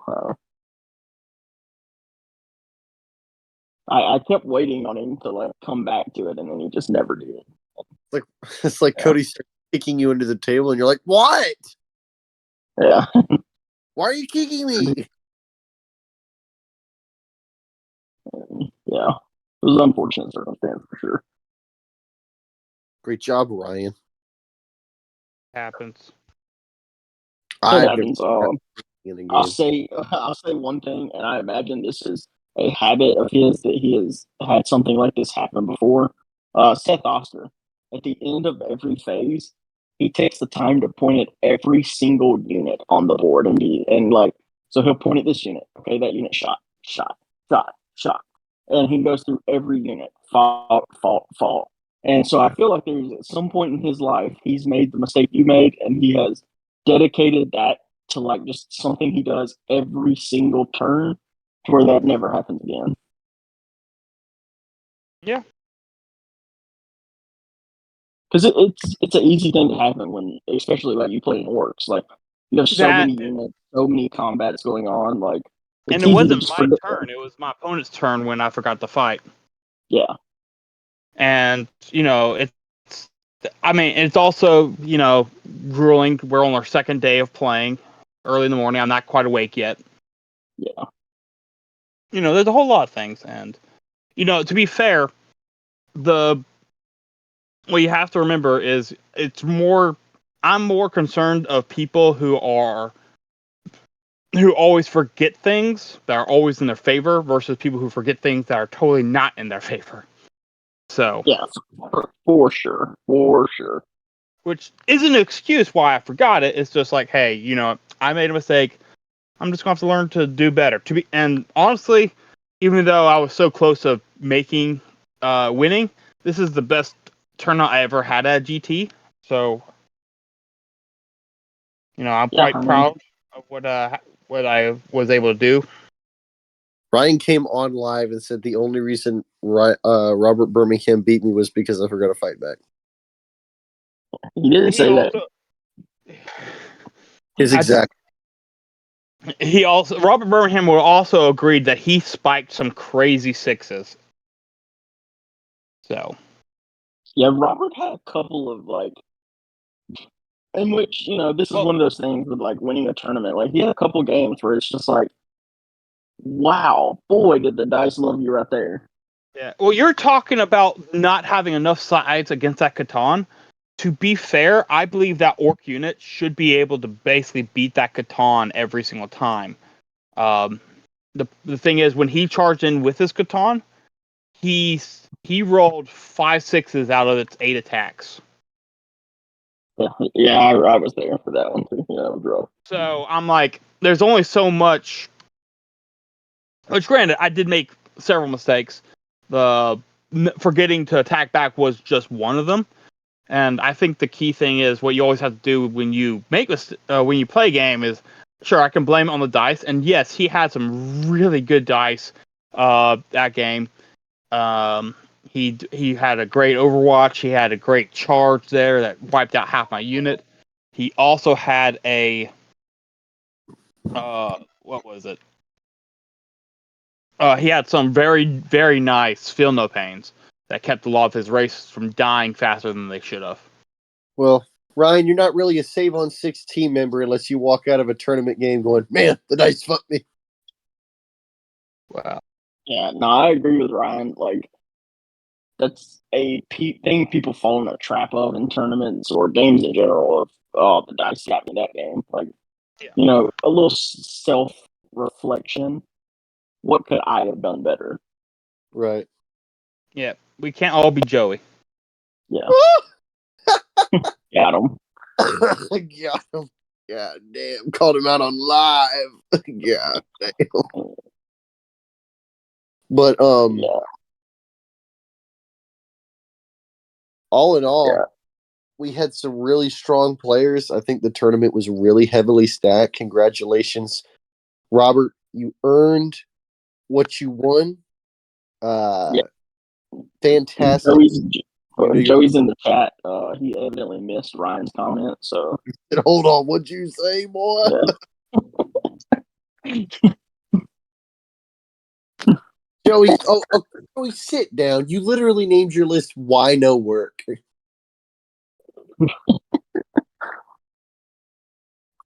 Yeah, we had a good field, good show out. Ryan pulling the top 6 with one loss. Yeah, the good time. You said that was your best finish at something like this, right? Yeah, best finish of GT. The only other one is I did I forget which one they called it, but down in Valdosta, I had a 3-2 record. Gotcha. Yeah. So, which I'm slowly improving, and so hopefully soon I will be doing. I'll win one of these darn things. Just don't be like me and come off the 4-1 high at Valdosta and go to the next one and fall on your face. Well, you know what? I sent you a list while we were talking about things of what my next. I saw the notification pop up. Cody, what I've been told is every time you go to Dice Like Ice, you get worse. Funny enough, he has gone undefeated every single time at Dice Like Ice, and he has gone down one place every single time. Yeah, it's a wild thing. Not even gonna get a trophy next time. He's gonna be 4th place. 4th place, undefeated. What? So are we all? When's Dice Like Ice's next tournament? We all need to go. It's the weekend we're going to the teams. So unfortunately, we won't be able to make that one. Yeah. They will be. They have a Q3. It'll be, I think, Tony and Chris were saying August. They're kind of planning. A lot of those guys go to Nova every year, which is up in DC. They're kind of planning it around that. Right. But they do plan on hosting their first GT in December, I believe. Chris and Tony were saying. Yeah. So we just gotta go there and win that. Yeah, that sounds like my first 5-0. Let's go over and get them, boys. It's just going to be us Money. 6 guys ending up Well, fighting by then, the Orc Codex will be out. We'll see what happens. the Custodex. Who cares about the Custodex? He said it. He called it the Custodex. He said He it. did. It's official. Sure. Thanks, Ryan. One other thing I'd like to point out about the tournament before we get off. So the way the format was, we ended up with 4 undefeateds going into day 2, so it was mathed out. We would have a perfect 5-0 winner. 3 of the 4 undefeateds going into day 2 were Necrons. I would like to say that we didn't really talk about Alex because he ended up having some really tough matchups day 2 and dropped them both. But yeah, he was 3-0 with a couple perfect games on day 1. I was the only undefeated non-Necron player. Yes, you were. And then I fucked up. And you ruined it for everybody. Yeah. And then the Sanguinor took you for a ride. Evidently cheating while doing it, but that's a side note. Well, we'll find out. Up for debate. Up for debate. Allegedly cheating. It's funny because I don't know that you know him, Ryan, but Robert Chandler, Josh, I know you know him. He runs the tournaments scene like down in Dothan, Alabama. So he runs Come the Apocalypse and a couple things like that. But he's a avid Blood Angel player, and so he was in that chat saying, "God, I wish Sanguinor could deep strike turn 1."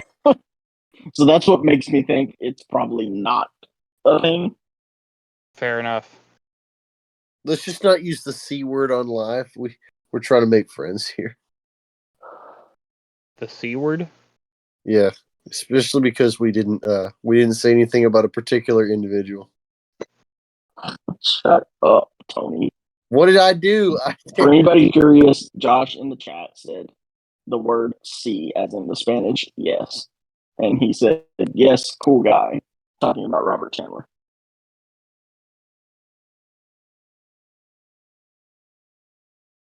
What?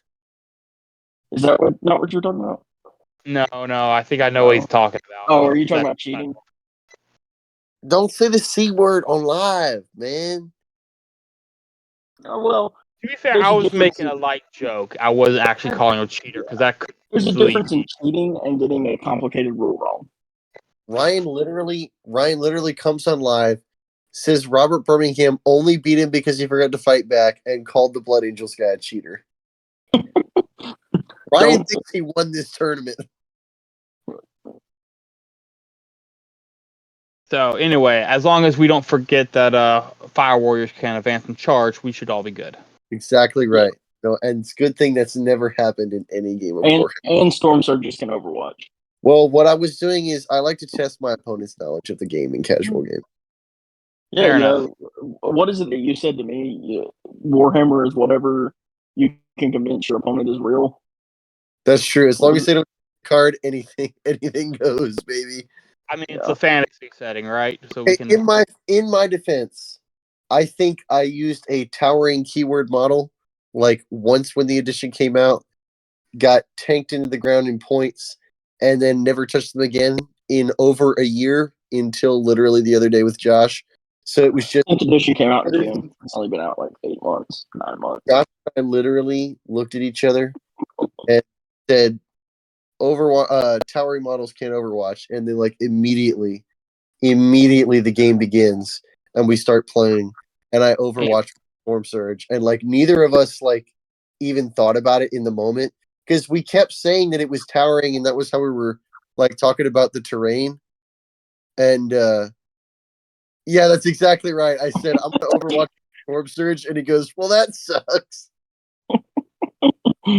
Oh bother.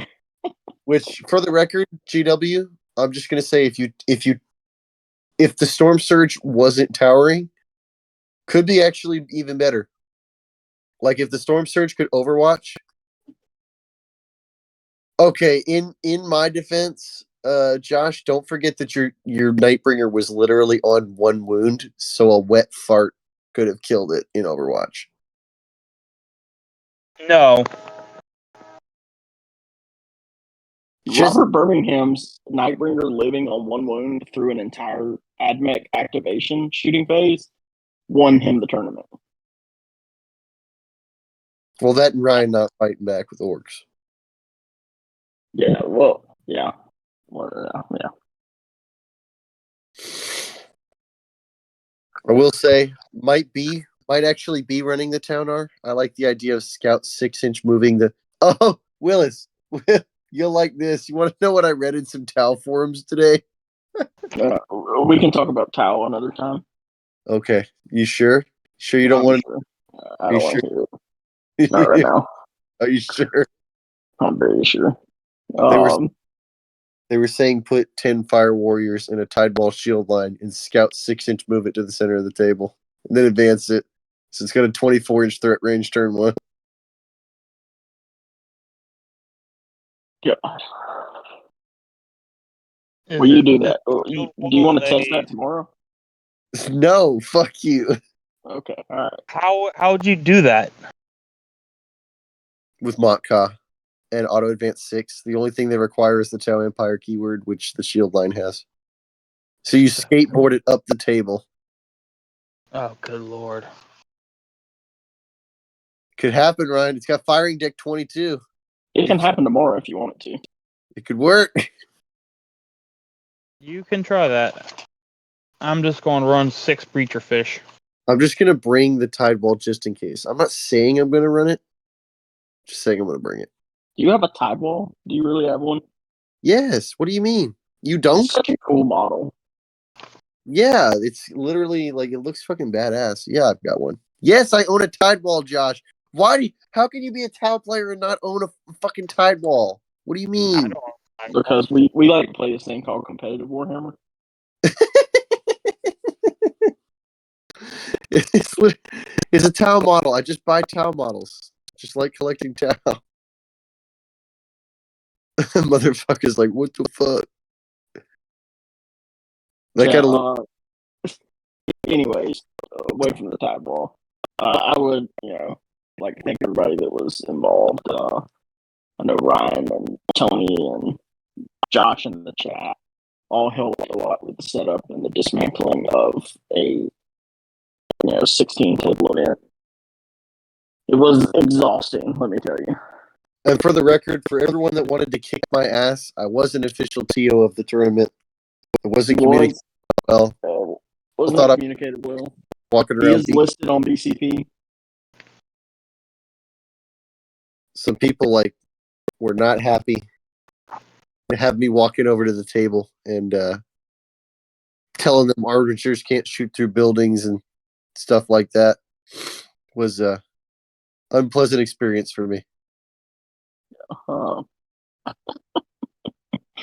goon.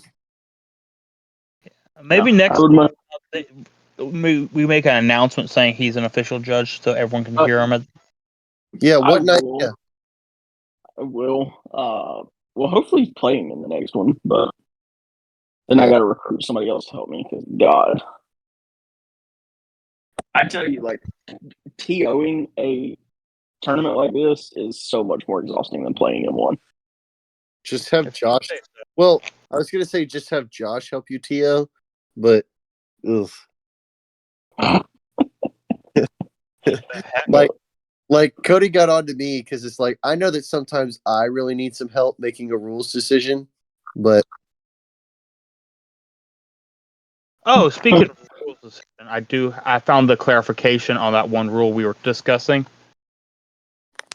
End of the tournament. Which one? Line of sight thing. Yeah, line of sight thing. It does. You had it correct with the shooting, but it works the other way on the grenade stratagem. What? Okay. All right, so I was right. Yes, you were right. Here's the reason why it works differently on each one. The shooting specifies it has to have line of sight on a model. The grenade stratagem says it has to have line of sight on the unit. Yeah. So it considers the whole one considers the whole unit. The other one considers just you have to have line of sight and in range of a model. So it's when I read the rule and I pulled it up and physically showed it to him, he agreed with me, so I assumed it was right. But yeah, no. I remember hearing something about it. It's the grenade stratagem that works wonky like that, not the shooting rule. So what the heck was that? That was Yeah. Teresa reading a book in the background. She gets very into books. I'm not reading them. Any- I thought your Should we Piggly have Wiggly smut was book? haunted. What'd you say, Willis? I was waiting to see if you would. Anyway, I I could think hear we'll the leave My it pop off wife on was that note. slut on the live stream. What the fuck? Do what? Did you call my wife a slut on the live stream? No. Oh, I didn't What hear did you say, Ryan? I think on that note, we shall end the stream. Yeah. Yeah. Tony, you got anything else? No, just that, congratulations to all the winners of the tournament. Thanks everybody for coming out. We all had a good time. And Farsight rules. Magnus one shot. Debatable. Yeah. Appreciate it.